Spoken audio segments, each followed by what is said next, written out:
The movie begins with a man's voice telling us about a long-lasting battle between good and evil. The bad guys, known as the Hand, are introduced, while the good guys follow Kimager, a special martial art that is said to give its practitioners the ability to predict the future and have power over life and death. In the following scene, Elektra is shown defeating a group of bodyguards and carrying out the assassination of a person named DeMarco. DeMarco is sitting in a big chair, accepting his fate, and Elektra throws one of her weapons, called Sai, into the chair, piercing through him. Later on, it is revealed that Elektra was brought back to life by Stick. She spends some time being trained by him, but eventually, Stick asks her to leave, which marks the beginning of her journey as an assassin.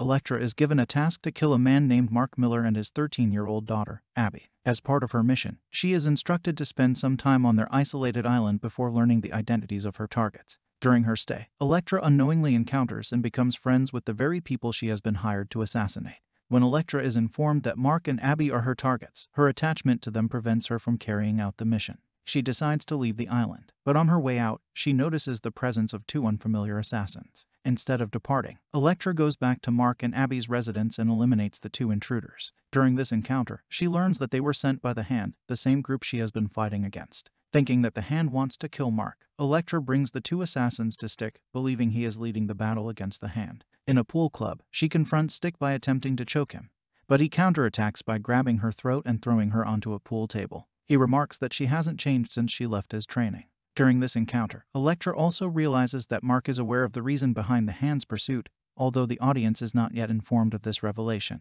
Following the unsuccessful attempt by the two Hand assassins, the leader of the group assigns his son, Kirigi, and other skilled warriors with the task of capturing the treasure. Elektra storms out of the pool club in frustration, with Abby and Mark following closely behind. As she notices an eagle emerging from graffiti art on a wall, she realizes that the Hand has located them and makes the decision to assist the two once more. She takes them to McCabe's house, who is her intermediary. However, Kirigi, in the form of a bird, tracks them to the house, and after murdering McCabe, he pursues the trio into the forest. Elektra outwits Stone by luring him into toppling a massive tree, which ultimately crushes him. Meanwhile, Abby and Mark manage to defeat Kinku using one of his own daggers. During the encounter, Elektra learns that Abby possesses martial arts abilities. However, her focus is disrupted when she is ambushed by Typhoid, who administers the deadly kiss of death. Abby tries to intervene, but her efforts are halted by Kirigi. At that moment, Stick and his students come to their aid, saving Abby, Mark, and Elektra from the clutches of the Hand warriors. Together, they make their way back to Stick's training camp.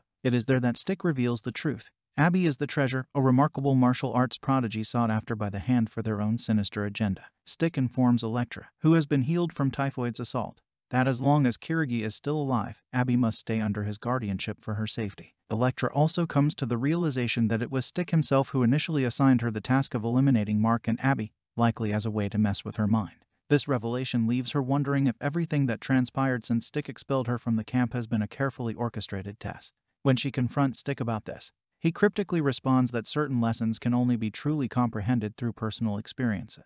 Abby expresses her desire not to be confined to the camp indefinitely, longing for a normal life. In order to grant Abby the chance at a regular existence, Elektra strikes a deal with Kirigi. They agree that the outcome of a fight between Elektra and Kirigi will determine Abby's destiny. If Elektra is defeated, Abby will be handed over to Kirigi. However, if Kirigi is defeated, Abby will be liberated forever. Elektra goes back to the house where her mother was murdered, only to find out that Kirigi was responsible for the act. She engages in a fierce fight with Kirigi and other members of the Hand. However, Kirigi proves to be much stronger and overpowers her, almost killing her. Just as Elektra is on the brink of defeat, Abby arrives at the scene, having followed Elektra. They manage to escape from Kirigi and take refuge in a hedge maze. While they are separated within the maze, Elektra encounters Tattoo, who is using his power to control snakes in an attempt to capture Abby. In a swift move, Elektra breaks Tattoo's neck while he is in his trance. Now, Elektra's main priority is to find Abby. In the middle of the maze, Elektra comes face to face with Kirigi once more. This time, she is prepared for his quick movements and manages to outsmart him. Using one of her Sai, she strikes Kirigi, causing him to fall into a well where he disintegrates into dust. Meanwhile, Abby finds herself under attack in the vine maze by Typhoid, who reveals her jealousy towards Abby for being the new treasure. It turns out that Typhoid herself was once the treasure. Sensing the danger, Elektra throws one of her Sai through the plant walls, hitting and defeating Typhoid. Elektra brings Abby's lifeless body back to the house and miraculously manages to revive her, marking a significant milestone in her journey to becoming a Kimager master. The movie concludes with Elektra and Stick having a conversation about their lives and the experiences they have gone through. Stick shares with Elektra the wisdom that second chances in life can often be even more fulfilling than the first. Movie title is Elektra, released in 2005. Here movie ends, folks. Drop a comment below, letting me know how you felt about today's movie recap. Make sure to like, subscribe, and ring the notification bell. Thanks for watching, guys.